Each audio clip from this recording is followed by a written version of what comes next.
Welcome to Uncle Jimmy's podcast. Sit back, relax, and enjoy the conversation. What do you both think about fear? I'm not in this world to live up to your expectations. I'm here to live up to mine. He who is not courageous enough to take risks will accomplish nothing in life.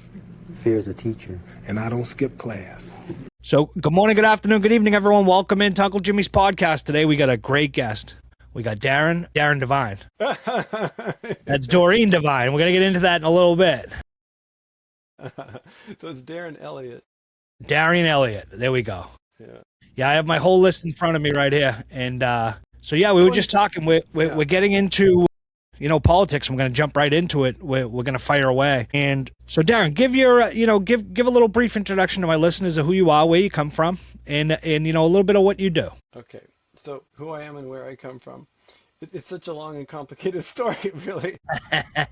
I want to talk about my mission and my purpose and how that happened, I suppose would be more accurate. I am a Canadian who has probably accumulated several years in the U.S. just through travels. I was, so many of us grew up every year going to Florida in the winter. It's 1 million of us go to Florida or not Florida, but the South. That's 1 in 30 Canadians are in the south of the U.S. every winter. Not anymore, but that used to be true until last year. I've had so many experiences in so many different cities and places, and I've really come to love a lot of different parts of America that are just so special. There's so many gems in America, right? I've been fortunate to have road trips all the way from Toronto down to New Orleans. Okay. Stopping everywhere on the way. I've stayed a month in downtown Richmond, Virginia, where I learned a lot about fear, and it was fascinating. I learned a lot about fear and race relations, and the thing I learned about fear in Richmond, Virginia surprised me a lot because, in Canada, we like to stay downtown. Downtown's where it's at. Yeah. And that's not exactly the same in American cities. The downtowns experienced a cultural upheaval that we didn't have up here called white flight.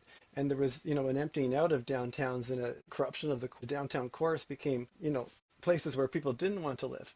So there I was downtown, and at nighttime I found myself to be the only white face in view. And here was the surprising part. That's where I discovered that black people were afraid of me. And I didn't know that before, because as a white Canadian, I was just used to having black people around me. They were just my classmates and in the choir. I didn't realize that people had fear of each other. And it wasn't that I was afraid of them. They were afraid of me. People were giving me a distance, and there was a local pub, and I kept going to it because I would stay there by myself, and I wanted to make local friends. And it took a little while before anyone would talk to me. And finally I did make friends because I went back enough times. And so I was asking, like, why do people seem afraid of me here? Like, what's going on? It's like, I know I'm the only white guy, but like, why? Why are they afraid of the only white guy? And then they explained it to me. Oh my gosh. Well, for one, we don't know why you're here. Yeah. And for two, if you were to get upset, if you were to get nervous, and if you were to call the police because you were feeling nervous, and then the police come, they would just make something would happen, right? Because you're nervous. So we just want to make sure this white guy doesn't get nervous. It's like, I didn't even know that. Like It's almost, it would be like automatically guilty if the police showed up, right? Of whatever the cops wanted to do to them. It was a different reality than I knew, right? Because I live in a white privileged life where I never imagined, cops are friendly people that I say hi to when we walk by. But I spent 3 months in Arkansas. And during that time, I made friends in the region. And one of the friends I made was in St. Louis, just north of the border in Missouri there. And it's only like an hour from like Bentonville. And that's where I discovered, we met up again in Kansas City. And we became buddies, but we were watching Mozart's Requiem in Kansas City because he was a symphony. He was a band instructor for his living, and we were sharing a hotel room there, and that was where he went to university, and he was showing me around his university town, and we were talking about our dreams for the future. And I said, what's your greatest dream for the future? And he said, you know what? The only thing that comes to mind is not getting arrested. And I'm like, what? This is a classical music lover who teaches band for a living. And his biggest thing was not getting arrested, and he was not kidding. And he explained to me, I am never going to drive a car. It is not worth it. I've known too many people that have driven a car and then something happens that they get pulled over and then the cops in some kind of mood, and all of a sudden they're in some kind of situation that they have no idea how they got into, and now they're locked away, even if it's just for a night. But then they might get locked away for something because maybe there's a marijuana charge or something, and then they've lost their job because they had an arrest, and then they lost their girlfriend because they lost their job, and then they lost their apartment because they lost their job and their girlfriend because of nothing. So it's like, so I'm never driving as a black man in America, and I'm like, these lessons have been shocking, and I've had many in many different places along the way. And then I stayed in Arkansas for 3 months, and I don't hear the stories from Arkansas. Oh, I know I'm meant to be talking about my background, but instead I'm talking about my background in America, which is a country I love so much, so it's breaking my heart to see it be divided with fear. I've spent time in Asheville, North Carolina, where I stayed in, it was an Airbnb, but it turned out to be a rooming house. That one of the rooms was an Airbnb, and I was staying with a whole bunch of really interesting characters in this rooming house. And we happened to have a snow day when I was there, which meant everything was closed. So all the rooming house guys, no one, and the girls, no one had to go to work. And the snow was unbelievable. And we were just all hanging out on the front. We had beer on the front lawn. But Asheville was a cool, quirky little bubble too. And then, New Orleans is a bubble of creativity. Yeah. In the South, but it's a tight little bubble. I had a friend living on Burgundy, and he was a friend I met in Japan, and he had a place in San Francisco and a place in New Orleans. New Orleans, so yeah. So his place was vacant, so I was staying there for a month, which was a great opportunity to have a month on Burgundy Street, like really close to the French Quarter. But one street away, don't walk on it, it's not safe. One street away. I was like, how could that be that I'm fine to walk on this street and one street away I'm not safe? And he's like, he had a story that he actually got hijacked. He had someone take a gun to his head when he had a fancy sports car after his father had passed. He spent some of the money on a sports car in his midlife crisis, and it was taken from him at gunpoint at a stop sign. And then he was gotten back 2 blocks later because it had a bunch of gears, and the guy couldn't drive a gear shift. He didn't know how to drive it. But it terrified him, right? It's terrifying to have a gun pointed at you. And so I've had a lot of interesting experiences in a lot of different areas and I stayed in Inglewood when I went to LA. I didn't know the difference. Yeah. I guess Inglewood's not the most desirable place you're supposed to say when you come as a tourist to LA, but it was interesting. And it was another place where I was the only white face often. Yeah. But it was an immigrant community. I never felt uncomfortable at all. In fact, I didn't feel uncomfortable pretty much in any of these experiences. They were just where you've been, yeah. Yeah. And the friends I made in Richmond, we even took a road trip to Washington because there was the car show was going on in Washington at the time. I think it's a yearly thing. But so many adventures with meeting Americans, and so you've been able to witness, right? Darren, you've been able to witness the divide, right? The divide, and the divide, right. So when I was in Arkansas in 2016, so the divide almost wasn't a divide because it was mostly Trump signs and then a little bit of divide. But there was a divide in the country itself. In the country, yeah. But the divide was heard every time I turned on the radio. Exactly, yeah. In Arkansas. Yeah. And it wasn't just the divide. What I was hearing was fear and fear and fear and fear. And it was being preached in their news as if it was truth. When I'm talking about fear, Canada happened to be in the process of redoing the human rights legislation so that it included all humans. So it was getting a little more specific to make sure every human's included and we don't leave out the details of what that means. And down in Arkansas, it was on the news every day. The reframing, it was up in Canada, the abomination where they're forcing the rights of transsexuals onto their entire population. I don't know if you can hear the twisting of what's actually happening, but giving freedoms and protections to transsexuals was twisted as being you're forcing the values of transsexuals onto everyone. That is absolute logical fallacy, and it was repeated again and again and again and again. And those fear-mongering, the fear-mongering about trans people in itself, I mean, it is tens of millions of dollars has been spent on fear of trans people.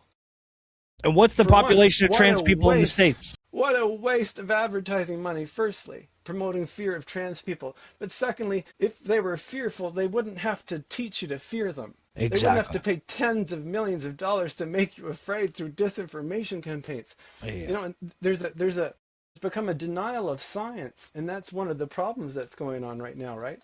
Because nature exists in diversity, and diversity is shown in all different species, including the human species. And the human race is one race, right? That's one of the many myths that's been invented. And we were one race as of the time of the Bible. They hadn't separated us and pretended black people were a different race yet. And even up to a few hundred years ago, hadn't been invented yet. Because people were able to recognize each other as having different character traits, and they understood enough that it didn't mean that we're a different race. It meant that these people had more melatonin because they lived in sunnier places, and these pale people had lost all their melatonin because they lived in cold, dark places. Yeah.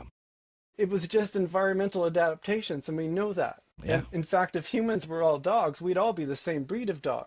Not just that we're all the same species, we're so similar. We're so similar. You think of dogs, they come in 3 pounds and 130 pounds.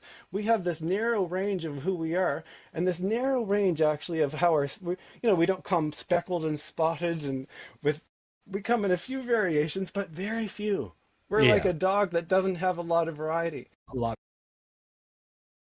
But the fear that, it's wrong to be trans and it's wrong to be different than the way that you are yourself. Yeah. That has been blown up and perpetuated and used against people. And people don't realize when they're living in anxiety. As a therapist and a coach, people come in and they have ideas. They might think like, I don't talk to the neighbors because they're just trouble. Yeah. And, well, why would your neighbors be trouble? It's like, oh, well, if you think your neighbors are trouble, you have a feeling about your neighbors of lack of trust. And whether you acknowledge it or recognize it or not, there's a certain fear there because you don't trust these people that you don't trust. This is something I really want to bring home, Uncle Jimmy, because stranger danger is a lot of what happened to America right now. Yeah. It happened with good intentions. Loving parents were teaching their kids to be afraid of strangers for their own protection. But loving parents were watching isolated news stories of something that happened in New York City, and this happened and that happened over there. They weren't happening in every neighborhood all the time, but they felt like it might, so you have to be careful. So they were teaching their kids, like, what are you going to say if a man comes up to you and wants to talk to you? Stranger danger! And what do you run away? And it's like... And what do you do? But teaching this fear of strangers, you're teaching kids to fear strangers. That's the end of that. It's teaching people that you cannot trust others who you don't know. Yeah. And the thing about that is when you don't trust someone, you don't have empathy for them. If you think someone's going to hurt you, you're not feeling love and kindness towards them. You're feeling emotionally braced from them. Yeah. And that's the same with the disorder of racism as well. It really is a disorder. It's a disorder in the nervous system and misunderstandings. But the stranger danger concept caused really a world view that the world is not a kind and safe place. Only people I know are Yeah. And of course, many people did grow out of that belief, and they, developed more accurate beliefs as they came to know people in the world. But developmentally, we are programming our nervous system when we're young. Yeah. It's becoming, the program of how we experience the world and whether the world is safe and kind and friendly or hostile and cold is mostly being programmed during those years. Our nervous systems are not finished when we're born. Pardon me, I keep having to have a burp. You got the burps today? Well, that's like me, right, Darren? I'm from, I live in Boston, but I'm in Dorchester, which is a subsection of the city, right? We're the melting pot. We have everybody. We have a little bit of everybody. It's 120,000 people here, with roots from everywhere. My dad, I was very lucky. My dad's not with us anymore, but I was very lucky to be raised by a man, that taught me, to treat the garbage man the same way you would treat the president of the United States of America. Right. I was very lucky enough. Great. It's funny you talk about privilege, right? Because I'm just learning how privileged I was growing up, right? And I never thought of it that way until, looking at certain things and seeing certain things where, I thought just because I came from a family, with 7 brothers and sisters and mom and dad at home with 9 of us, we all basically got a Catholic education, private school, right? That everybody grows up that way. and learning that people don't, right? People do struggle. People do, some people go to bed hungry, right? Some people go to bed with no mom or dad at home because they had to go off to work to pay the bills. And, just learning that now for myself, but, it's powerful. But, so Darren, from the moment, right, your words hit my inbox, something steered right here in my heart, right? A registered psychotherapist, you are a survivor who's walked through the fire of narcissistic abuse and in your own family and spiritual community. And instead of letting that pain harden you, right, you turned it into this beautiful, radical compassion that's touching lives all over the world. You're out here naming the disconnection we're all feeling in our homes, our hearts, our politics, and our culture. And you're giving us real tools, right? Real hope to move from those heavy fear loops into the healing power of love loops. That takes courage, my friend. That takes heart. And today, you're bringing all of that right here with us. And let's be real. I'm already grinning, right? Thinking about Doreen Devine. Your fierce, singing, rhinestone-wearing, recovering narcissist drag queen comedian who drops truth bombs wrapped in joy and laughter. What a beautiful, creative way to make healing, right, feel accessible and human. Darren, thank you for trusting this space with your story, your wisdom, your pain turned purpose, right, and your unshakable belief that fear doesn't get the last word. We're going to laugh together. We're going to get real and vulnerable. And I truly believe we're all going to walk away feeling a little less alone and a little more connected. So everybody pull up that chair. Darren, welcome, my friend. Let's open our hearts and dive in. Thanks so much. So right in your book, right, The United States of Disconnection, right? We're going to get right into the book. You show how the same patterns of narcissistic abuse, right? Yeah. Play out on a national level in families, in politics and religion and culture. What are you seeing right now that concerns you the most? First, let me say that narcissism is radically misunderstood. Yes, it is what we're seeing in front of us. Yes, there is a typical malignant narcissist in the Oval Office, and we are exactly watching narcissistic behavior. That is true. 24 hours a day, 7 days a week. 24 hours a day. But what's misunderstood about narcissists is that they are humans having human experiences. And that is where I see them in a little bit differently. Because I don't judge them for being the way they are. I understood how they became the way they are. And if you had their life and their experiences, you would become the way they became. But having said that, I have come to understand it in a different way than perhaps others because of my immersion in it. As you said in the introduction, yeah, I'm a narcissistic abuse survivor. And in fact, most narcissistic abuse survivors don't know that they are, because whatever you grow up in is normal for you. Right? You were sharing earlier that you grew up in a big family, and that was just the way life is. Yeah, people have brothers and sisters, and that is so different than if you grow up with one or just yourself. Just yourself. Completely different. But some families just with mom, right? Some families just with the dad. Some don't have both. Some don't have any, right? They got grandmother and grandma and grandpa, all right? Lots. And here's something that's really important. Stress causes us to shut down our empathy process, and it has our nervous system going. And the more we're feeling stressed, the less we're generally able to be loving and kind. And more families are getting more and more stressed and more squeezed and more stressed and more squeezed. And there's no way that it can't affect their nervous systems. And what does that mean? It means they get upset easier. It means they have less patience with their kid. It means they get frustrated faster. It means they're snappier. It means they might punish when otherwise they might have given them a lesson. Kids are dealing with parents that are stressed out more and more. And that has been on an up ramp for the last couple generations because things have gotten more and more expensive and wages have been staying down low. Wages are stagnant. There's a growing gap between people who can afford to live and people who cannot afford to live or just are barely living. And it is affecting us here in Canada as well. We have a lot more safety nets, so it's not like we'd ever lose our health care or anything, but that's one of the wonders of the world. The little shot across the bow there, right? Do they not have health care? Who in their mind would think that not everyone just deserves health care and just make it a simple thing instead of a monthly payment? It's crazy.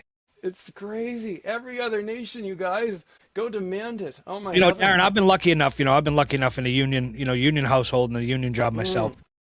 I've had health care and the best, the top of the line health care, and so I do see some friends that I have and that do struggle, right? They are on, state health insurance that costs them an arm and a leg, right? And they don't get the care that they need. And it can be frustrating, especially where we're supposed to be the greatest country in the world, right? And right now, and I've been talking about it on the podcast for the last week, with guests on, it's okay for us to lob $1 billion worth of bombs, right? Every day. $1 billion. Every day. Billion every day, right? I think I know a lot more good and greater things we could put $1 billion towards in the United States of America, right? We have veterans that go to bed on the streets that are homeless. We have kids that go to bed that are hungry.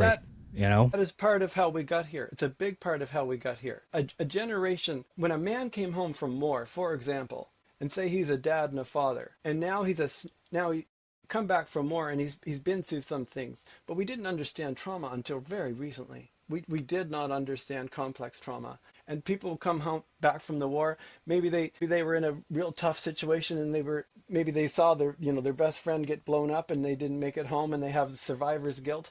But even more than that, men were taught not to feel. So they've been taught just to strengthen up and be a man.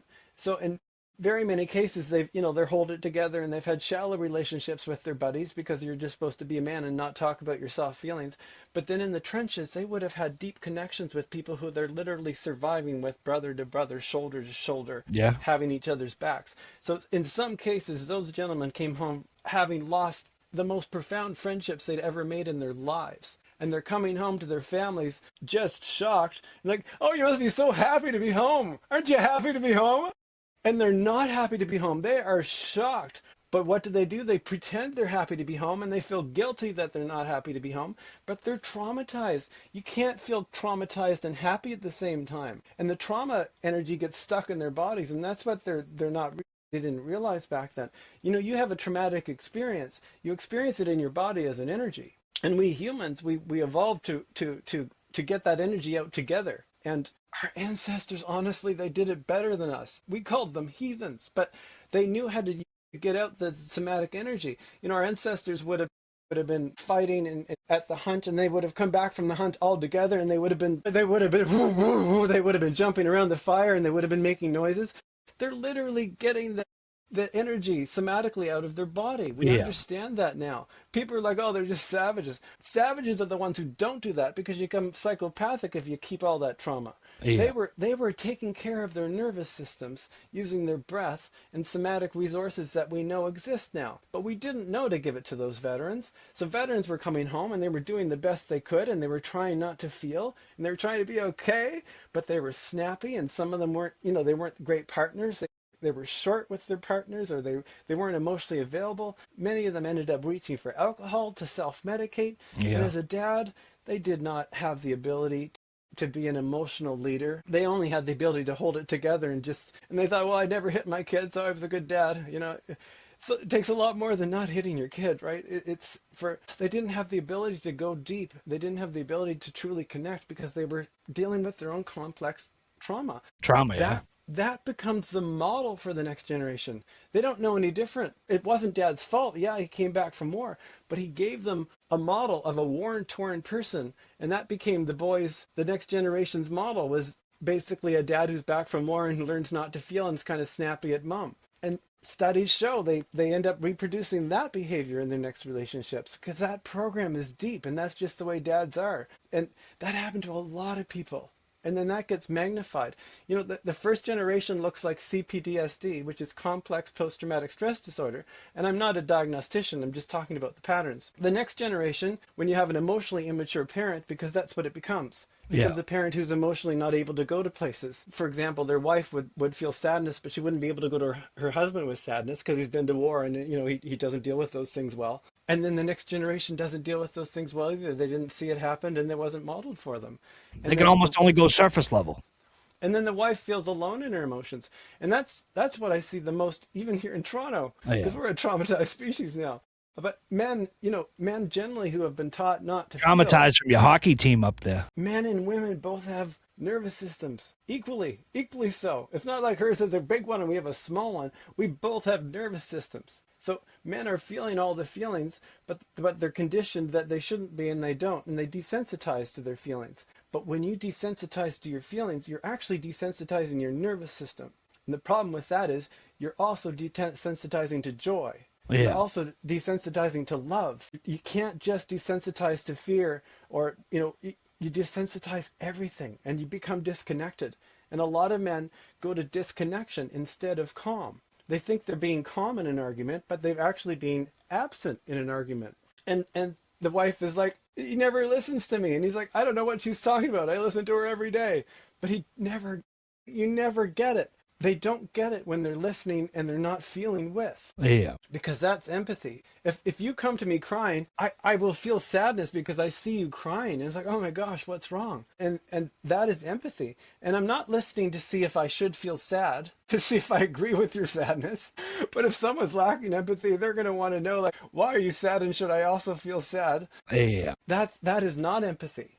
But so many men were taught that empathy is weakness. Empathy is our most evolved emotion. Empathy these were the last things that came to our species. It's what separates us from a lot of other animals, although a lot of other animals have lots of empathy more than us. Many of them also do not.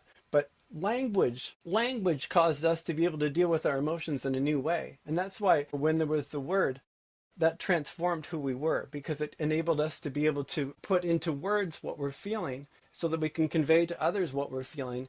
And that was what was able to make us, we could create allies with people we don't know. So language really was very important. But I want to get in here because I know a lot of people talk about this part.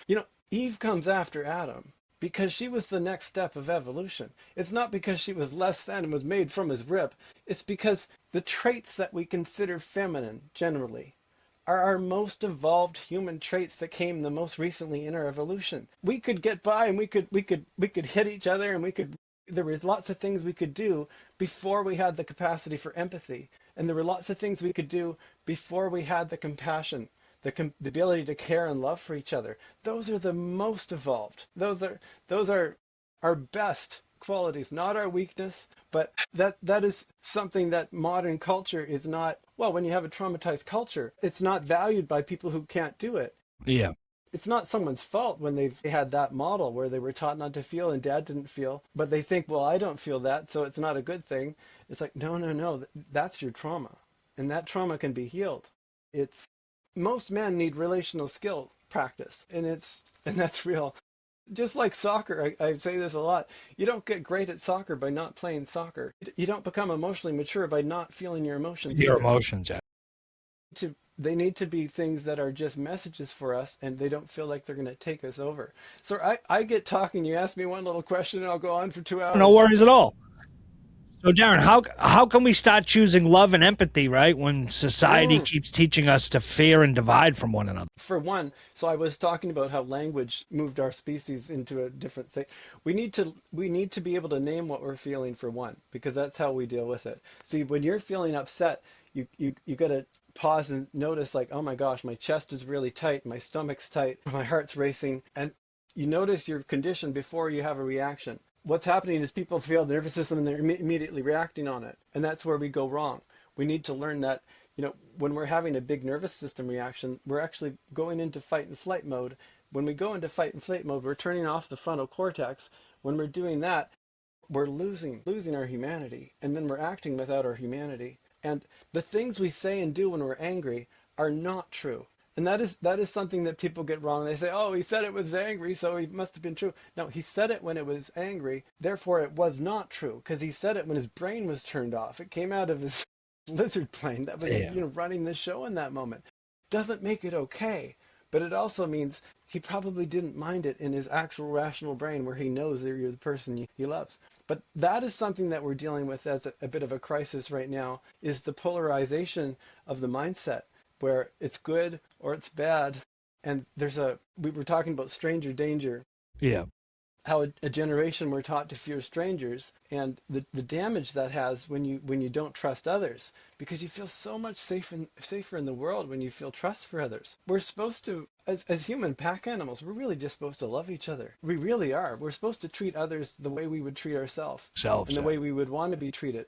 Really, that is very simple. But the fear that has been taught, and it's come from a lot of different directions, right? It's not just come from the miss the advertising campaigns. I mean, the president himself spent tens of millions of dollars on advertising disinformation about trans people. Yeah. Tens of millions of dollars just that one billionaire did. Now, why would he be spending advertising on trans information? Is it because he's worried about your wife in the bathroom? Really? Do you think the president's worried about your wife going into the bathroom at her office and that something's going to happen because there's a trans person there? Statistically, a trans person should be afraid of the non-trans person. Honestly, statistically, they're the ones who are getting attacked. They're the ones who are getting rejected. They're the ones.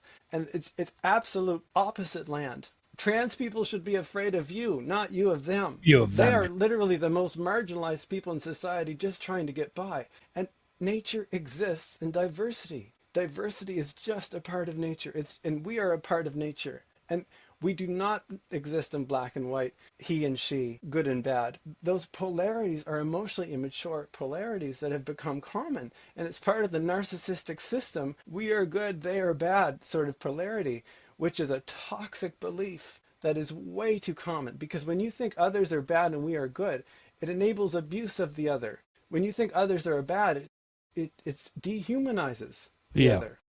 Yeah. And in fact, that's how colonization happened. Even here in Canada, it's how colonization happened. The Canadians, even as recently as the 60s, we had what was called the 60s scoop, where by government orders were taken from families who were Indigenous kids in Indigenous communities and put into residential schools to be made Christian and to be good Christians instead of the heathens that were going to hell that they decided they were. These kids were treated with hostility. They were treated like they weren't. They were treated like they were animals. Honestly, it was done by the Roman Catholic Church with Canada. Yeah. But this caused a cultural genocide that is still echoing through the pain of the generations that followed. Families were taken apart kids were literally not allowed to speak their own languages. They were put into these schools where they're forced to speak English before they could speak English. They would have been terrified and alone when they're used to living extremely communally. You know, they would have been having loved ones all around them, and all of a sudden they're in these basically prison camp feeling things. It's not that different to what ICE is doing today. You know, when it comes to, when it comes to the conditions, the dehumanization of others. So the 60s scoop involved about, 20,000 Indigenous kids. Oh my goodness. Yeah. And, kids literally died from cruelty. Yeah. The kids died from not being loved. Like, they didn't know why they died sometimes. Literally, it's just, they lost the will to live, some of them. It wasn't from sometimes it was even from a physical altercation. Yeah. But very often it was literally just because they gave up the will to live. And there would have been suicides too, of course. They were taken away from everything they knew. Yeah, and I had a lady on who was up there from the indigenous tribes. Shauna Cernaik was her name, and I can't think of the figure that she gave me. Still to this day, there's, I think it was an estimated maybe like 2,000 indigenous kids that were still missing from those schools. And the number could be even higher. Missing as in I think it would be much, much higher. Yeah, I think it's much higher than that. Like, and they actually had found some in, shallow graves and all that. And it was just, such a tough topic when I had her on the podcast that we discussed, but she, so powerful she was when she was talking about the 60 scoop and all that. It was it was definitely interesting, but to see that that was forced upon them, right? And if you take that number 20,000, right, you think of that 20,000 families torn apart, 20,000 families torn apart, mother and father who lost their son or daughter, and just to think, for what, and here in the States, right, Darren, I'm a firm believer of I don't care what you are, right? I don't care if you're straight, I don't care if you're gay, if you're trans. To me, we're all human beings, right? And that's the message that I think needs to be stressed and get across. That I don't care what anybody is. Do you love your partner? Yes. Does your partner love you? Yes. Hey, you know what? I'm happy for you. Yeah. It's so frustrating because we're all in this together, and when we realize that, right, it's going to be too late because you have so much, right? Fear. It's been weaponized, right, through advertising, politics, and disinformation, as you have said, right? But the problem becomes, right, at what point now does it ever stop?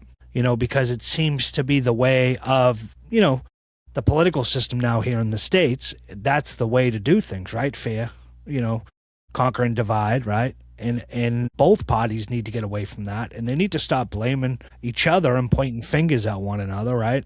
and start saying, hey, what can we do to make this better? Not just for, the billionaires in America, which is what's happening now with the president who's taking care of his friends. Look into Venezuela. The first thing he talks about is the oil companies are going to be down there on the ground. And it was a massive amount of money that the oil companies gave to Trump to run for president the second time around. And it just all ties into a lot of things. But for you, right, in your clinical work, what kind of psychological and relational damage, right, have you witnessed in people because of it? Because of the fear that's been weaponized through advertising, politics, and disinformation. My mind was first on the billionaires because that's such a good topic. Go ahead. Well, and also, I talked about the indigenous 60s Yeah. in Canada, but it all happened in America too in different ways. But yeah. It's just, that's the story I know more. Yeah. I was talking about how families are getting more stressed, and it's not helping us be kinder, gentler, more loving parents. It's making us more stressed. And the stress has been on the rise for a long time. While billionaires are becoming more and more and more, there has been a growing working poor. And the working poor has become more and more difficult. But the thing about the working poor is they've always been there. We just didn't notice it before because they were mostly black people. Honestly, if you can think of when slavery ended, all of a sudden slavery's ended. Now there's all these people who were not allowed to have an education, who are not coming from a family home. What kind of jobs are they able to do? Well, the jobs that no one else will do, right? So they decide we're going to pay them just enough to survive and nothing more. And they're paying them just enough to survive and nothing more because they're black people and they're just, they're former slaves.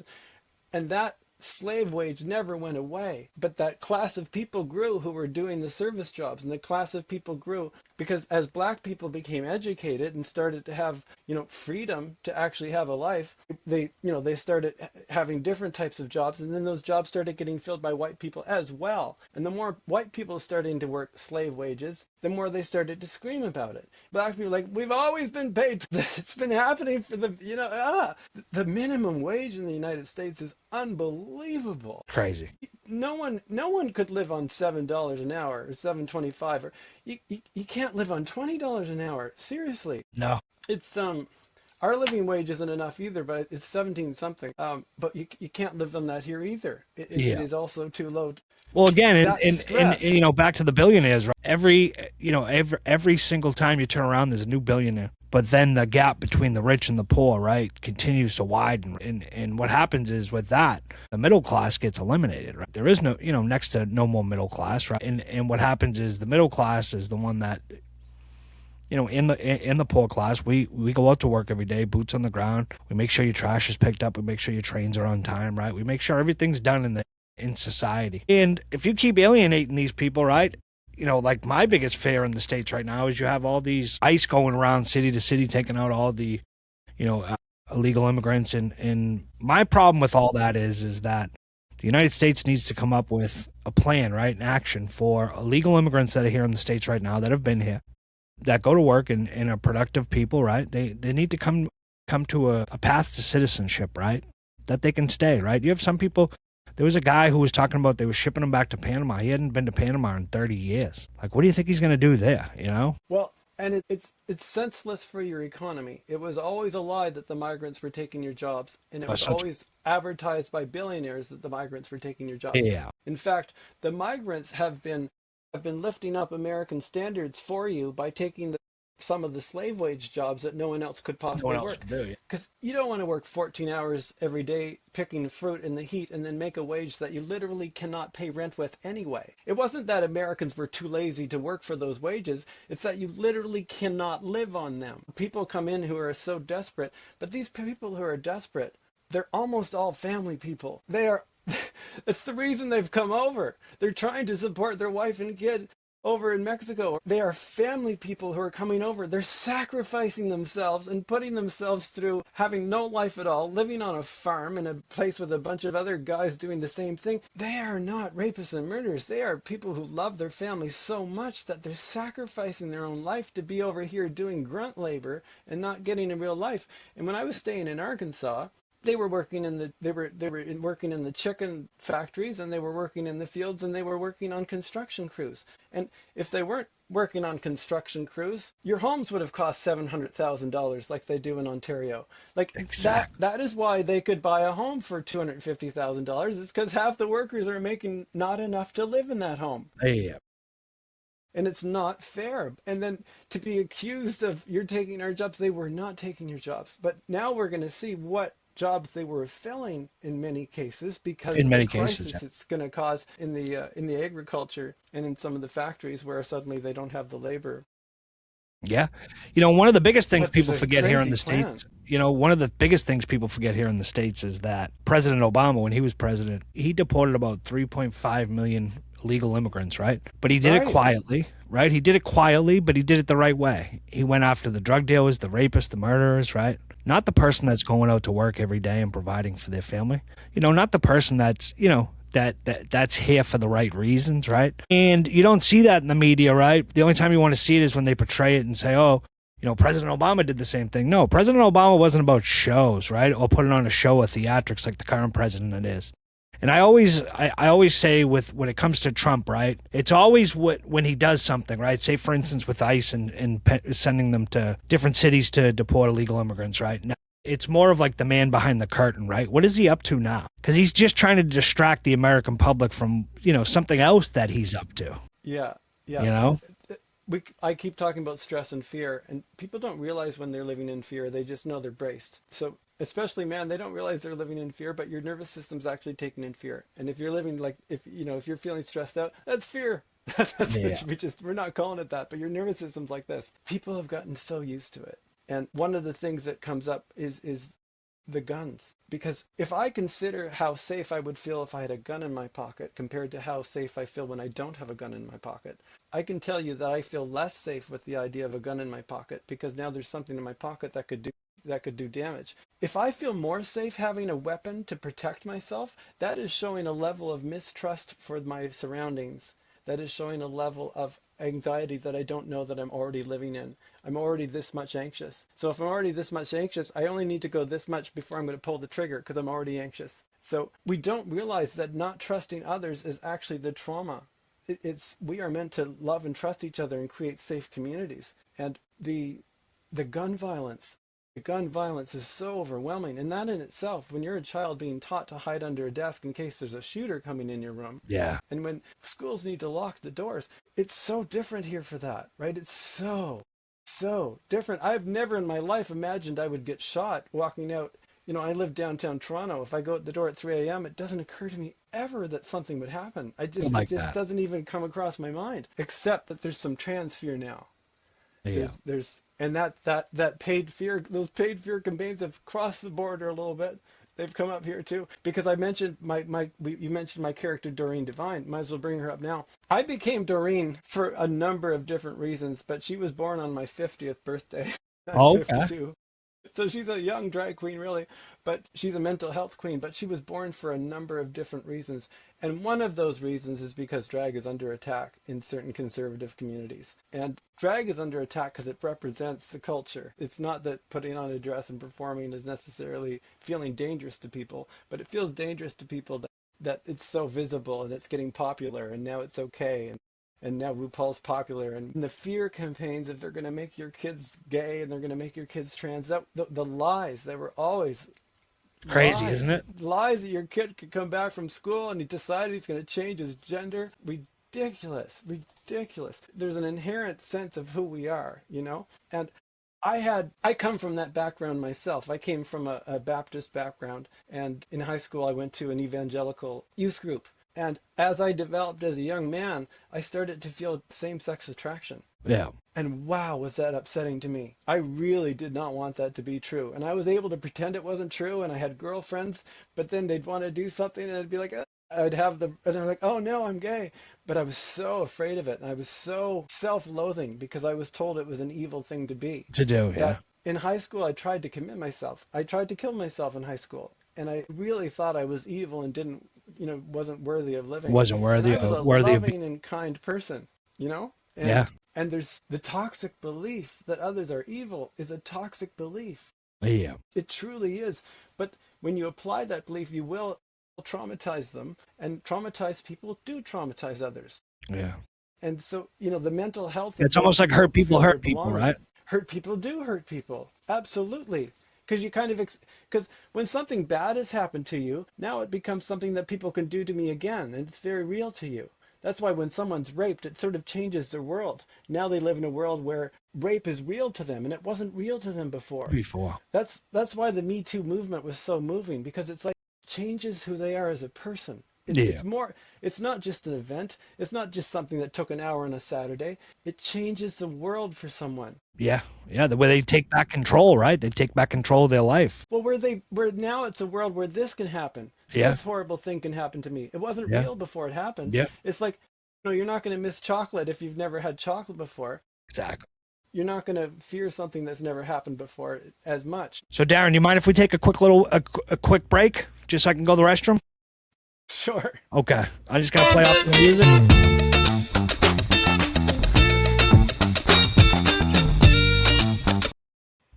Welcome back, everybody. So we got my good friend here, Darren, and we're going to be talking about his persona, right? Your drag persona, Doreen Devine, right? A singing, recovering, narcissistic drag queen comedian. How did she come to life, and what healing magic does she bring to heavy topics? And where can you see her perform? I think it's on the show, right? Friends of the Doreen Show? Yeah, friendsofdoreen.com is a work in progress. But Doreen... And before you start that, right, I'm going to let people know that are listening on that are on YouTube. If they go to, they can see special guest Darren Elliott right there. If they click that, that's going to bring them to your DarrenElliott.ca, which is the Narcissism Recovery Project. And if they click on that, they can go to that. That will bring them directly. If you're on YouTube and you see that link, you click it, and it will bring you right to Darren's page. And then also here is your call to action. If they click that, that's the call to action that you have on the site, and that will bring them to the narcissisticrecoveryproject.com. Okay, What'd you say, brother? That is actually the loveloops.love page, hopefully, that it's connected to. Loveloops.love is the one I want to talk about ongoingly, but it sort of comes up later, doesn't it? Yep, that's from this is the Narcissism Recovery Project, the one that I have. Yeah, I've been rebranding because okay. And I'll go more into this journey now too, because I do work with narcissists. I work with narcissists who have woken up to the fact that they are. Yeah. Usually it's their partner who's like, you go to therapy or I'm leaving, because they're not usually motivated to getting therapy, and they don't usually wake up. Sometimes they're right, they are a narcissist. Sometimes they're wrong, they're not. But I work with them and I don't diagnose myself. But I have come to understand it from a human perspective, that it's an emotional growth issue and it's a trauma issue, really. Yeah. And that relational healing is the work, and personal growth work is the work. And if you squint your eyes and listen to your current president, you will hear a 7-year-old, because that's where he's stuck emotionally. No, I didn't, you did. Yeah. Everyone's taking advantage of us. It's all 7-year-old emotional processes that never grew up. Yeah. And essentially that's what you're looking at with narcissism. They've held it together. It's a state of disconnection where they've held it together too much by themselves, and they've literally lost connection with others in an authentic and deep way. And then they end up needing what we do call narcissistic defenses just to feel okay as a person. Because we need to feel our connection and belonging with each other. And if I'm feeling disconnected from you because I don't share what's really happening inside, for example, and so many men were taught not to share what's happening inside with them. Yeah. The more you retreat within yourself, the more you're going to need narcissistic defenses to be okay. We're almost taught to suppress our feelings, right? Not to talk about them. Suppress them. Bottle them up. Push them down. Yeah, and that's a problem. You know, a man's meant to be an emotional leader, not an emotional suppressor. Yeah. And so many men were taught to just be a man. Don't feel those emotions. And they were taught by traumatized men before them, right? Really. Yeah. And it was the best they could do. And keep calm and carry on was meant for wartime. It was a common wartime poster. At least here it was in the Commonwealth. It's funny, isn't it? That's one thing Americans forget, is that Canada's part of the Commonwealth. I think the president forgets that too. You know, you attack Canada, you actually attack the UK, and you attack Australia, because we're the Commonwealth. Yeah. It's another one of our things. Yeah, I don't think our president knows, I don't think he knows maps, and he knows, it's frustrating. I say it all the time, right? Imagine a guy, right, that's a billionaire that comes into politics and sways the public, right, with a message of let's make America great again, right? To me, a guy that's a billionaire has seen the greatest of what the country can offer, right? The greatest of what the country can be. You know, he's a billionaire. He doesn't know what it's like to be Darren. He doesn't know what it's like to be Uncle Jimmy, right? He doesn't know what it's like to struggle every day, to get up and have to put the boot, you know, the work boots on, to get up to, hey, maybe today we pay the electric bill, but we don't pay the cable bill, so we don't have cable anymore, right? They shut the cable off because we can't afford it, right? And now with the whole thing with the war going on in Iran, right? Yeah, I'm noticing here within the last 3 weeks, gas has gone up $1 per gallon, right? So think of the family that's already, you know, think of the family that's already struggling as it is, right? Now they're saying, hey, we got to put gas in the car because we got to get the kids to school. I got to get to work, right? So say it's an additional $500 a month, right? $500 they didn't have before. Their paychecks aren't going up. Their gas is going up. So now they got to start cutting other costs elsewhere, right? So that may mean, hey, we get less food at the grocery store, but also people forget everything at the grocery store is going up. Everything's going up. And it's so frustrating because people don't realize with war comes a lot of things and rising costs, especially, you know, our president here will tell you that the economy's great. You know, yeah, the economy's great for a billionaire. The stock market is not the economy. Exactly. You know? Yeah. And I say it all the time. He likes to take, you know, credit where credit's not due to him or where, you know, because it's like, you know, and it's still, since it's frustrating where he just loves to point out, well, you know, Joe Biden's not here anymore, and Biden did this, and Biden did that, and it's like, no, everything, you know, he's been the president now for more than a year, and people need to realize what's happening now is fully because of him, right? If you look into his cabinet, and I say this all the time, if you look into his cabinet, there's millionaires and billionaires, right? There was a reason why at his inauguration you had some of the richest people in the world. You had the richest guy in the world, Elon Musk, front and center, that worked with him for the 6 months till they couldn't get along anymore, right? And I used to laugh because people don't understand the amount of money Elon Musk gets from the United States government, right? And so when he was working with Doge or whatever it was, that ended up costing us millions and billions of dollars that we're going to have to pay for anyways. It became the people a, you know, all lost their jobs, right? They lost their houses, they lost their employment during the time when employment's like, they didn't even consider all those lost jobs as hurting the economies of all those lost jobs. No. It's a doubling effect and a tripling effect. It compounds. Yeah. Well, because unfortunately, billionaires only truly care about themselves. How many more billions can they make? They don't care about us. Yeah. You know? Yeah. And that's when I say, right, for the Democratic Party where they made the mistake was in 2016 when they went for Hillary Clinton. And I voted for Hillary Clinton. I say it all the time, right? We had Bernie Sanders, who people thought he was too crazy. Enough. Yeah. You know? We needed a stronger candidate. You know? But if it was Bernie Sanders, I think Bernie Sanders, I say it all the time, Bernie Sanders would have stopped Trump. But, you know, there's nothing we can do. Unfortunately, you know, in America, we have democracy. And right now we have a president who's basically doing what he told everybody he was going to do when he was on the campaign trail, minus start a war. You know, he said he wasn't going to start a war, but everything else. You know, and he's just enriched himself, his family, you know, $3 billion in cryptocurrency that they got. And he's just doing whatever he wants, kidnaps the leader of Venezuela, starts a war in Iran without congressional approval. He just doesn't care. You know? It's been a slow motion train wreck. It's like you know, in 2016, I was in Dallas, Texas, the night that Trump was elected. It was a shocking disbelief that a mentally ill convict was elected president. 'Cause the rest of the world was looking at a mentally ill convict, and I'm not exaggerating, and I'm not kidding. He is a convict, and he is mentally ill. Obviously, there's been things about you're not allowed to diagnose someone that you don't treat in person. Statistically and evidence-wise, the behavior analysis that's available for that man is incontrovertible. There's no question about it. All of his behavior is narcissistic and malignant. All of it. Yeah. He lies and lies and lies and lies and lies. So why would you think he's going to lie? 1 in 4 Americans were voting for him because of their evangelical vote, and their churches actually said, vote for him. He's going to do good things for us, the Heritage Foundation. He will turn on them when he no longer likes them. Exactly. He does not have a heart. He was taking up, okay, yeah, sure, I'll do abortion. Is that what they need? Yeah, okay, whatever. He doesn't care about any of it. When he held that Bible upside down beside that church in New York. Yeah. The Trump Bibles. Made me sick to my stomach. But you can still buy one now. The crisis that's being created around the world right now because of the Iran war for example, Philippines just declared a state of emergency because of the Iran war.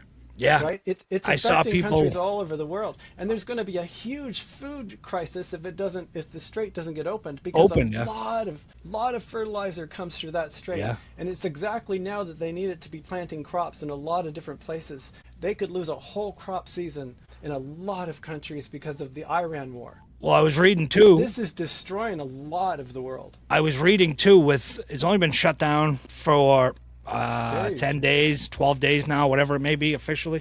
But they're already behind, they said, 200 days. They're not using any of the American agencies to make the decisions. Yeah. The agencies had purpose. That Pentagon, they have information in there. Those government agencies that where the Doge was going in, it's like, oh, no one knows anything. They were the ones that knew what decisions would really mean. They were the ones who knew what the repercussions were. But what was really shocking to the world from an outside perspective was they believed a reality TV show host knew more about economics than all the world's economists. Yeah. You have to leave reality to say, no, he knows more than all the economists. They're all wrong. Because everyone knew tariffs would bring prices up, and everyone knew tariffs would be a punishment for the world, and everyone knew it would. It's already cost the average Canadian $1,300 per person already in the ridiculous tariff war that was just fruitless and just destroying jobs on both sides of the border. But the people who voted for it didn't understand tariffs. The grade 3 math didn't get through. That it was a tax that comes off at the border that you'll be paying because it goes onto the product that you're bringing in. They didn't understand that basic thing, and he kept saying, "Oh, it's not a tax," but gaslighting. You know, he's the damage around the world. And the Here's the thing gaslighting, about right, is trust. one of the biggest, malignant narcissist traits, right? Gaslighting. It is. It is. And that's what people need to realize, because it makes people, right, question their own reality, memory, and perceptions, right? And that's the problem right now, because you have so many people that are saying, he's gaslighting them, and they're turning around and saying, he's the best. He's doing so good for us. He's doing great for us, right? And it's energy bills, right, have increased 13% since he took office. And that's just hurting everyday Americans. And it's not getting any better. And it's not going to get any better. We're going to eventually, like you said, I think we're going to run into an affordability crisis, right? That he likes to claim is the hope. You're there now. For the people living in cars, they're going to say we're there. For 60% of American families are a paycheck to paycheck. That means one paycheck they miss, they will not be able to pay their bills. Their bills, 60% of Americans. When Waltons were in the news yesterday, and of course Arkansas is a place I spent time. If the Waltons were worth $1 billion, if they were, they would be among the wealthiest people in the world. But they're not worth $1 million. They're worth $300 billion. That is $299 billion stolen from the people who work for them, who need SNAP benefits to feed their kids. They are paying slave labor wages. They are paying not a living wage. And they get away with it. I was having this conversation this morning, the same exact thing. All the money's up there. Yeah. And they're playing no, it's the trans people. It's the migrants. The migrants. Don't trust the migrants. The statistics say the migrants they're committing less crimes than you and me. Statistically, because they are there and they're being careful. They don't want to commit a law. They're just trying to support their family back in Veracruz, whatever. Statistically, they do not commit crimes. And statistically, they are paying taxes. And that's what people misunderstand. Yes, they're here illegally, but actually they are paying taxes. They are. There's a huge tax down in a lot of communities where they were paying taxes. And why do you think they weren't kicked out before? Because the government knows where they're at. They're paying their taxes. So the government's getting their money. So they're like, yeah, they can stay, right? Because they're paying taxes. And it's frustrating because, right, we were talking about the president and his narcissism, right? Do you know another tactic that he employs, right? Have you ever heard of Davo? Right. Yeah. Darvo. Right. Right. Deny, attack, and reverse victim and offender, right? And that's a big one, right? So Trump always denies the abuse, right? He attacks the person that's confronting him, right? And then reverses the roles to portray themselves as the victim. He's always the victim, right? Yeah, and he thinks he is. He really thinks he is. He really thought, when he's saying Canada's taking advantage of us, he believed himself. So no doubt about it. And, the lies about the fentanyl coming across the border when it was like it was that much. But you know, we spent $1 billion on our border, or 1.3 billion. It was needed because there is a flood of guns coming here from the U.S. The border lies that shit was coming from Canada. There was never anything coming from Canada, but we're getting your guns. And exactly. 70,000 guns a year coming up here, and we don't want them. You know, I like having my safety. There's two sides to every coin of freedom. And you can have freedom of a gun, or you can have freedom from gun violence, but you can't have them both at the same time. Yeah. I way prefer freedom from gun violence. I love knowing that I'm not going to get shot. Yeah. And it's not that I haven't, you know, I've even had trauma in my own family with gun violence, in fact. But I still feel 100% safe when I walk out of the street in downtown Toronto because I know there's not guns out here. Yeah. And when there are, it's gang to gang. You know, it's crime to crime. They're not just randomly shooting some guy walking out of his condo at night. It's Look at Darren, and people don't know, right? With Davo, right? It's a strategy that Trump, right? Trump and his team, right, have weaponized for years, and what it actually does is distorting people's reality. Yes. And they don't realize that, right? And the one thing, right, you were just talking about was guns, right? And I say this all the time. I could kill, you know, when it comes to guns and people say, oh, we have the right to bear arms, right? And I tell them, well, when they were talking about the right to bear arms, right, they were talking about muskets and cannons, right? Yeah. So Yeah. when You have you're to not load talking those about things. weapons of war, you're not talking about all that stuff that people have now. And it's one of the most frustrating things, because I say to people, if you want to have a right to, you know, if you want to have a right to bear arms, then go to your local office and get a musket, right? And get some powder, right? And get the small little pellets that they use for bullets. And then you should be able to have a gun if you want one of those, right? You shouldn't be able to have an assault weapon, or, you know, and it's just, it's so friggin' frustrating, because I say it all the time, right? You have so many school shootings here. You have so many, you know, and it's never focused on, and people never talk about it, because it's one of the frustrating things for me is every night in the city of Chicago, young kids that are gunned down, right? That are taken, their lives are taken, right? And I always compare it to, you want to talk about guns, you want to talk about gun violence, right? And they always talk about, they bring up the big ones when there's a school shooting or something, you know, just similar to that, Sort right? of. 160 in 1 year. I guess they don't talk about everyone. No. There's a mass shooting, more than one every day in the U.S. In the U.S., yeah. More than one a day, mass shooting. Yeah, but they don't want to tell you that, you know, that what the real problem is it's the guns. It's the guns. You put guns in someone's nervous system and they're getting upset. Things go wrong. It's just neuroscience. You know, if I don't have a gun and I get in a fight with someone and my nervous system gets upset, there's a limit to the damage we can do to each other. But if I happen to have a gun in the limit has been passed, and now the limit is death.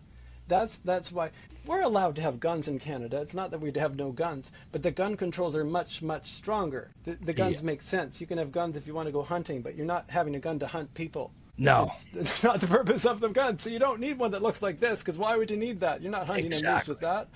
But it's So Darren, right? it's a shame. So many Americans, right, are working hard, but still need help to survive, right? While a few hold most of the wealth. How does this kind of disconnection, right, and fear play into our quality of life and ability to love one another? Yeah. Stress. When we're stressed out, it's so hard to be loving and kind. Our nervous system doesn't do it at the same time. You're feeling fear, you're feeling anxiety, instead of feeling kindness, happiness, joy in that moment.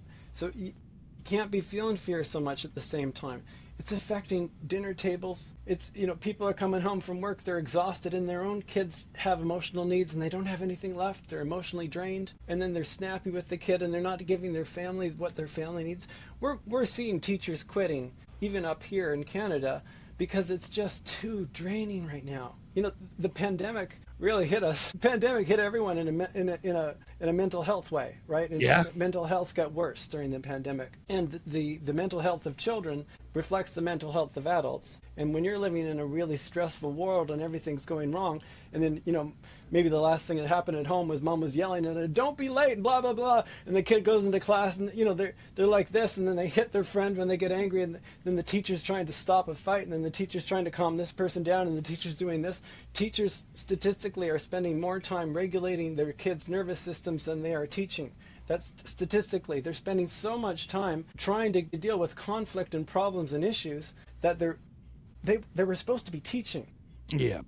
But they're teaching and they're parenting and they're being a therapist and they're exhausted and they're quitting. Of course. and they're getting disrespected by parents and disrespected by teachers and by kids in a lot of the cases. Yeah. And some of that has to do with the capitalism thing too. I was a teacher for a short time. I'm still a member of the Ontario College of Teachers, but I can tell you when I was a supply teacher, the rich school was the worst frickin' school. I did not like going to the rich kids' school. They were mean, they were little brats, like, my mom has more money than you. Yeah, like that kind of... Sound like Trump. The lack of respect for others coming from material comparison is so sad. It's reflecting a values that I think people don't really want to hold.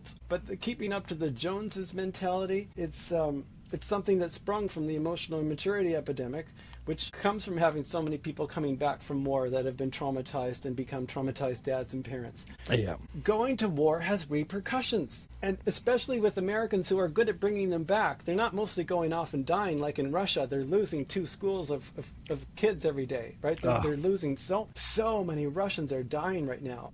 Russians and Ukrainians, I think it's like 1.5 and a million, a million to 1.5, it's... Think about all those traumatized families. Yeah. So many traumatized Russian families. Yeah. Like, really. Where's the All world this community? senselessness. Where's the world community to stop that? Here's where it comes down. It needs to come relationship by relationship. Because as human pack animals, we feel safety with each other when we feel safe together. Together, yeah. That's where loveloops.love comes in, and it's a work in progress. I have so much to do on it, honestly. It's currently, like today, it's housed on the Narcissism Recovery Project, but loveloops.love is its own website that I've been working on myself. Okay. But one of the things I have on there is a protest guide, because we need to be going to protests and loving each other. Honestly, I'm encouraging, when you go to a protest, bring a speaker, bring some music that people can sing along with, get everyone singing YMCA together. Feel you're belonging with each other. Work on unity as a crowd rather than anger as a crowd. As a crowd, yeah. As together. I mean, anger is an emotion that says something's wrong and we need to do something.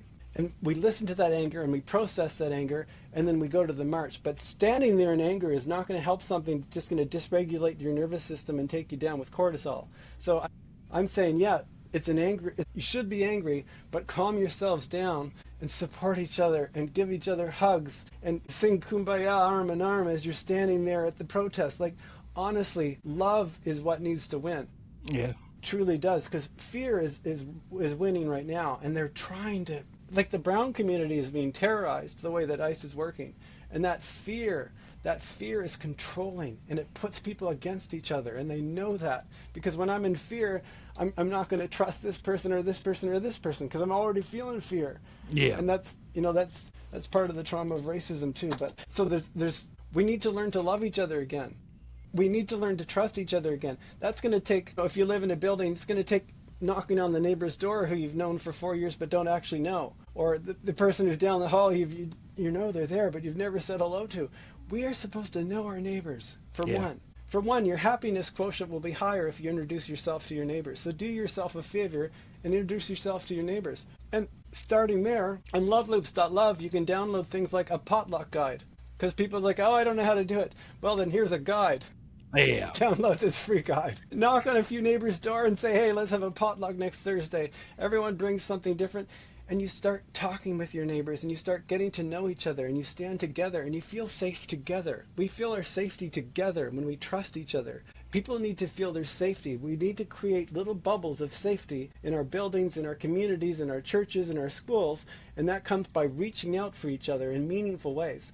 And that's why I'm creating all these free relational practice things on loveloops.love. Love loops, yeah. Because loveloops.love, because we need the guidance now, We need the guidance now more than ever. I'm coming up with Love Loops walking groups that anyone can just download this 2-page guide and invite people to, hey, meet at the front door every Monday night at 7 p.m. And there's just a few conversation prompts. There's just a few rules about it. On a Love Loops walking, we're going to treat each other with love and kindness. We're non-judgmental. And what stays in the walk. I had an experience where I joined a meetup group. Have you heard of meetup.com? It's something that's good for us too. Meetup.com came after 9/11 in New York, and it was invented it was a portal to meeting each other and doing social things together that was meant to bring us back together after being traumatized with 911. And it's a place where I recommend people go for a lot of different things, because it's a good place. We are supposed to be connecting with each other. And too many people are going home and turning on the TV and they're too tired to do anything else, and they're not connecting with others. Yeah. Or they're working from home in the first place and they end up not going out anywhere. I also made a guide for high school, that there's like a little guide. If you were a high school student and you wanted to start a lunchtime club, you just download a friendship guide, and it gets you having conversations that are meaningful and friendly, getting to know each other, to support each other as students, to practice relationship skills together. So real connection. Real connection. And it was in response to hearing that there's turning point in the high schools in Oklahoma. I was like, oh my goodness, it's fear training. Stop pushing fear. Fear is dividing. And too many churches are preaching that others are evil, which is fear. If your church is telling you that others are evil, that is a toxic belief that you need to deny. Others are not evil. It's part of the thing that went wrong is the belief that non-Christians were evil. If you believe that non-Christians are evil, that literally is going to have an impact on your nervous system and how you feel with non-Christians. It's going to cause you to create a different kind of relationship with them, because you don't quite trust them as much. And it doesn't allow your nervous system to love someone who you consider to be evil, because there's someone you cannot trust. And we need trust to feel love and connection. So the belief that others are evil is extremely toxic. And when churches preach that non-believers are evil, they don't necessarily preach it. I was at my mother's church, and I found myself singing the words, even though I'm evil, blah, blah. I was, what? Without Jesus, I'm evil? No, stop singing. It's just like, it's just, no. And I asked my mom, do you think other people are evil if they don't believe in Jesus? Well, yes, that's what the word says. And it's like, do you think Muslims are evil? Well, yes. It's like, okay, so let me explain why this is a toxic belief. It's what colonizers have used, right? Yeah. To dehumanize others and to take over. But, a narcissist is dehumanizing others as well. They devalue others in their mind, and that's part of what goes wrong as well. They love you and they hate you. If you're doing what they like, you're great, and if you're not doing what they like, you're an idiot. There's nothing in between. It's awful. Oh my goodness. So Darren, right? I'm going to let the listeners know we're going to have you back on, right? I got one more question for you, and then next time you come on, we're going to talk about love loops. We're going to talk about all those great things you're going to be doing, right? We're going to have you back on. We're going to talk about, narcissistic abuse. We're going to talk about all that. So the last question for tonight, right, is going to be your upcoming project, right? Like Project 2035. Not to be mistaken for Project Trump's 2025, right? Yeah. So fear versus love in the United States of Reconnection sound powerful. What vision are you holding for the future if more of us choose the love path? Yeah. Project 2035, choosing fear over love. It's painting two different pictures of America. And it's painting a picture of America. This is what it could look like in 2035 if we stay on the fear path of division. And here's what it could look like in 2035 if we start loving each other and get off the fear path of division. Because really, fear is dividing us. If we didn't fear each other, we would feel like everyone deserves health care and we would vote for it and everyone would have health care. Yeah. And that would make everyone a little less stressed. And you know what? Health care crises are the #1 cause of bankruptcy in America. And you know what you know what's even more sad? What's that? It's not even a category that exists in Canada.